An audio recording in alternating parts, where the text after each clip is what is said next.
La devise plus vite, plus haut, plus fort, comme la flamme olympique, met en lumière les prouesses physiques des athlètes et résonne dans la tête des champions pour les pousser à l'exploit. Cependant, pour gagner, les champions doivent apprendre à maîtriser leur mental. En effet, le mental peut faire la différence à très haut niveau, constituant même 90% de la performance selon certains. Les neurosciences et la psychologie cognitive sont donc aujourd'hui des armes fatales de la performance, et la force du mental est impressionnante. C'est pourquoi les athlètes s'entraînent non seulement leur corps mais aussi leur esprit, en réduisant le stress et en mettant en place la concentration. L'homme a une limite physique intrinsèque, mais le mental peut être un levier important de la performance et certainement un enjeu pour demain, une frontière à explorer. Certains champions rêvent de records et le mental est donc devenu le nouvel enjeu à explorer. À Marseille, le Cercle des nageurs a révolutionné l'approche mentale en choisissant d'engager pour la première fois en France un préparateur mental. Les nageurs ont ainsi appris à considérer leur corps et leur esprit de manière différente pour devenir des champions dorés. Pierre de Coubertin est le fondateur et le président du Comité international olympique, et il souhaite utiliser les Jeux olympiques pour aider à construire un monde pacifique et meilleur grâce à l'éducation des jeunes par le sport. Convaincu que le sport est un tremplin pour retrouver une certaine énergie mentale, Coubertin a écrit un article en 1900 intitulé La psychologie du sport dans lequel il défend l'idée que le sport est également une façon d'améliorer l'homme dans toutes ses composantes, y compris psychiques et mentales. Bien que la psychologie du sport n'ait pas été développée en France, les puissances émergentes telles que l'Allemagne, l'Union soviétique et les États-Unis ont été les plus grandes nations sportives de l'histoire et ont développé cette discipline. Aux États-Unis, Bud Winter est le premier grand préparateur mental connu.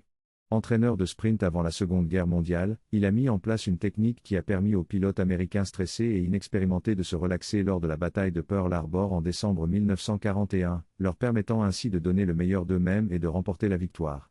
À partir des années 60, la psychologie du sport s'est considérablement développée. En France, la sélection naturelle du sport, qui permet aux meilleurs de rester à la fin, est préférée à la préparation mentale.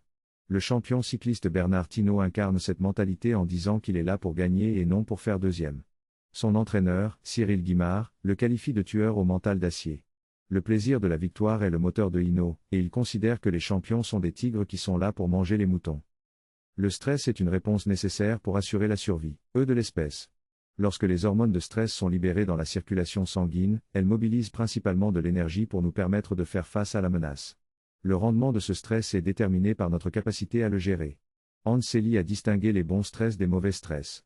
Les athlètes submergés par la pression de la compétition subissent un stress négatif, alors que les champions convertissent les sensations comme l'anxiété et la tension en énergie et en concentration accrue, soit un stress positif. La discipline mentale peut faire la différence dans la gestion du stress, selon Philippe Lahm, footballeur emblématique qui n'a jamais reçu le moindre carton rouge de sa carrière. Pendant la Coupe du Monde 2014, l'Allemagne, seule équipe à avoir fait appel à un professeur de yoga et de méditation, a pratiqué ces techniques de relaxation pour gérer l'énorme pression psychologique de la compétition. Des sportifs de haut niveau tels que Novak Djokovic, Michael Jordan ou Kobe Bryant pratiquent également la méditation pour développer leur calme et leur lucidité. Cécilia Berdé, championne du monde de sabre par équipe, utilise la méditation de pleine conscience pour se préparer mentalement avant les compétitions. Le reportage décrit une expérience de visualisation mentale et d'analyse d'activité cérébrale sur une athlète de haut niveau, Mélina Robert-Michon, spécialiste du lancer de disque. Cette technique est utilisée pour comprendre comment le cerveau des athlètes experts fonctionne et comment il est différent de celui des athlètes moins expérimentés. La visualisation mentale permet de construire une représentation mentale riche et détaillée, qui active les mêmes zones du cerveau que l'exécution réelle du mouvement. Chez les athlètes experts, cette capacité à mobiliser et activer plus de neurones est plus précise et plus intense que chez les athlètes de niveau régional. Cela est dû à une plasticité cérébrale induite par l'entraînement qui leur permet de solliciter uniquement les régions les plus pertinentes. Les chercheurs continuent à explorer cette technique pour en découvrir les secrets et en maximiser le potentiel dans la préparation mentale des athlètes. Le texte parle de l'utilisation de la neurostimulation dans le domaine de l'entraînement sportif. Cette technique consiste à envoyer un courant électrique de très faible intensité à travers les électrodes pour exciter et moduler les neurones moteurs dans une région spécifique du cerveau. Cette stimulation plonge les neurones dans un état d'hyperplasticité, similaire à un état d'hyperapprentissage, ce qui permet d'accélérer le processus d'apprentissage.